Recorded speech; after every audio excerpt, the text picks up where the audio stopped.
নমস্কাৰ, মই পংকজ পাঠক নহয়, দীপক মেধি। যিটো কথা আপোনালোকে অতি ভালদৰে জানে আৰু ময়ো অতি ভালদৰে জানো, কিন্তু তাৰ পিছতো মোৰ নামটো পৰিচয় দিয়াৰ আগতে আন এজন ব্যক্তিৰ নহয় বুলি কিয় ক'ব লগা হ'ল সেয়া 1 মিনিট পিছত কৈ আছোঁ। তাৰ প্ৰাক মুহূৰ্তত এই কথাটো আপোনালোকক ক'ব বিচাৰোঁ যে আপোনালোকক অশেষ অশেষ ধন্যবাদ আৰু আপোনালোকৰ ওচৰত চিৰ ঋণী আৰু সদায় কৃতজ্ঞতা স্বীকাৰ কৰি যাম যে এটা সাধাৰণ ভিডিঅ' বনাইছিলোঁ এটা লতাৰ ওপৰত, যিটো লতাৰ বিভিন্ন নামাকৰণ আছিল আৰু সেই লতাবিধৰ ওপৰত যেতিয়া ফেচবুক পেজ এটাত পাই সেই লতাবিধৰ ওপৰত ভিডিঅ' বনাইছিলোঁ আৰু সেই ভিডিঅ'টোৱে 1.75 লাখ ভিউৱাৰ্ছ অতিক্ৰম কৰিলে, অৰ্থাৎ 1,75,000 ভিউৱাৰ্ছ সেই ভিডিঅ'টোত হৈ গ'ল। এটা সৰু ভিডিঅ' বনাইছিলোঁ আৰু সেই ভিডিঅ'টো আছিল আমাৰ বাথৰুমৰ পিছত এডাল লতাক লৈ বনাইছিলোঁ আৰু ভবা নাছিলোঁ এনেকুৱা যে ভিউৱাৰ্ছ হ'ব।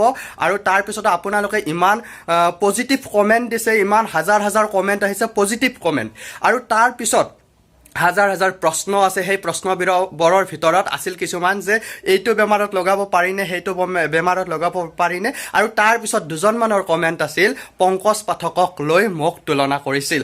আৰু সেইবাবে কৈছোঁ যে যিসকলে পজিটিভ কমেণ্ট দিলে ইটো বেমাৰত সিটো বেমাৰত, তেওঁলোকক মই ক'ব বিচাৰোঁ যে মই ফেচবুক পেজ এখনত পাইছিলোঁ, তাৰপিছত বিভিন্নজনক সুধিছিলোঁ, তাৰপিছত এই ভিডিঅ'টো বনাইছিলোঁ আৰু এইটোৰ কোনো চাইণ্টিফিক প্ৰমাণ মই পোৱা নাই। জাষ্ট মই কৈছিলোঁ যে মই এটা বেমাৰত লগাই পাইছিলোঁ আৰু তাৰপিছত এইটো মই ভাল পাইছিলোঁ। গতিকে আপোনালোকক মই লগাবলৈ কোৱা নাছিলোঁ আৰু আপোনালোকক কৈছোঁ যে আপোনালোকে বিজ্ঞ যিবিলাক আমাৰ ককা আইতা বা পুৰণি মানুহ আছে, তেওঁলোকে আচলতে আমাৰ বনৌষধি অসমখন প্ৰকৃতিৰে কেৱল প্ৰাকৃতিক সৌন্দৰ্যৰে ভৰপূৰ নহয়, অসমখন বনৌষধিৰে ভৰপূৰ আৰু প্ৰত্যেক অসমত থকা প্ৰায়ভাগ গছ গছনি লতা বিৰিখ ফুলতে ঔষধি গুণ থাকে আৰু সেই ঔষধি গুণসমূহ আমাৰ ককা আইতাসকলে ভালদৰে জানে। তেওঁলোককো এই লতাবিধৰ বিষয়ে সুধি লওক, তাৰপিছত কনফাৰ্ম হৈ আপোনালোকে সেই লতাবিধ ব্যৱহাৰ কৰিব পাৰে। আৰু তাৰপিছত এতিয়া আহিল আপোনালোকে মোৰ ভিডিঅ'টো ভালদৰে চালে গম পাব। আৰু সেয়েহে কৈছোঁ যে মই যিখিনি কৈছোঁ, যিকেইটা বেমাৰত কৈছোঁ সেইখিনিহে মই জানো, তাৰ বাহিৰে মই নাজানো। সেয়া হয়তো আপোনালোকে সুধিলেও মই উত্তৰ দিব নোৱাৰোঁ। তাৰপিছতো আপোনালোকে ইমান পজিটিভ উত্তৰ দিলে, পজিটিভ কমেণ্ট দিলে, তাৰ বাবে আপোনালোকৰ ওচৰত মই সদায় চিৰঋণী হৈ থাকিম আৰু আপোনালোকক অশেষ অশেষ অশেষ ধন্যবাদ। আৰু এতিয়া আহিছোঁ পংকজ পাঠকক লৈ। আচাৰ্য পংকজ পাঠকৰ দুজনমানে কমেণ্ট মাৰিলে যে তুমি পংকজ পাঠক নেকি।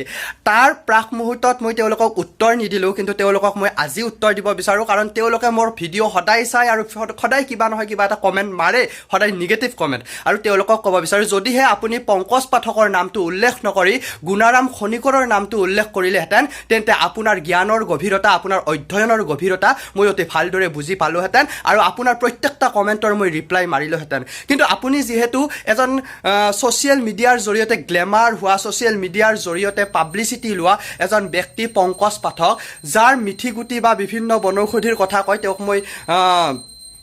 তেওঁক মই সন্মান জনাইছোঁ। তেওঁৰ কিবা এটা টেলেণ্ট আছে আৰু টেলেণ্ট থকাৰ বাবে ইমানখিনি ক'ব পাৰিছে। কিন্তু পংকজ পাঠকৰ বহু বছৰ আগে গুণাৰাম খনিকৰে অসমৰ প্ৰাকৃতিক সম্পদসমূহৰ ওপৰত অধ্যয়ন কৰিছিল, অসমৰ বনৌষধি গছসমূহৰ বনৌষধিৰ ওপৰত অধ্যয়ন কৰি গভীৰ অধ্যয়নৰ বহিঃপ্ৰকাশ হিচাপে তেওঁ এখন কিতাপ বা গ্ৰন্থ লিখি থৈ গৈছে আৰু সেই গ্ৰন্থখনত আমাৰ অসমৰ বনৌষধি সম্পৰ্কে লিখা আছে। গতিকে আপুনি যদি পংকজ পাঠকৰ নামটো উল্লেখ নকৰি গুণাৰাম খনিকৰৰ নামটো উল্লেখ কৰিলেহেঁতেন, তেন্তে মই গম পালোহেঁতেন যে আপোনাৰ জ্ঞানৰ গভীৰতা আছে, আপোনাৰ অধ্যয়নৰ গভীৰতা আছে, আপুনি অধ্যয়ন কৰে বহুত। কিন্তু আপুনি যেতিয়া বনৌষধিৰ এজন কিবা এটা গুণাগুণ কোৱাৰ লগে লগে তেওঁক টানি আনিলে, তেতিয়াই গম পাইছোঁ আপুনি কেৱল ছ'চিয়েল মিডিয়াহে চাই, আপুনি গ্ৰন্থ নপঢ়ে। আৰু যিয়ে কেৱল ছ'চিয়েল মিডিয়াৰ ওপৰত ভিত্তি কৰি কথা কয়, তেওঁক আচলতে বেছিভাগ ক্ষেত্ৰত মই কমেণ্ট নিদিওঁ, যদিহে সেইটো নিগেটিভ হয়। গতিকে ভৱিষ্যতে আপুনি অধ্যয়ন কৰক, গ্ৰন্থ অধ্যয়ন কৰক আৰু তাৰপিছত আপুনি মোক কমেণ্ট মাৰক আৰু আপোনাৰ প্ৰত্যেকটা কমেণ্টৰ ৰিপ্লাই মই দিবলৈ সাজু আছোঁ আৰু সাজু থাকিম। গতিকে শেষত আপুনি নিগেটিভ কমেণ্ট দিয়াৰ বাবে বহুত বহুত ধন্যবাদ জ্ঞাপন কৰিছোঁ আৰু আগলৈও মোৰ ভিডিঅ' চাই গৈ থাকিব, এনেকুৱা নিগেটিভ কমেণ্ট দি থাকিব আৰু মোক উৎসাহ দি যাই থাকিব। আৰু যিসকলে পজিটিভ দিলে তাৰ ওচৰতো চিৰঋণী, চিৰকৃতজ্ঞ। ধন্যবাদ।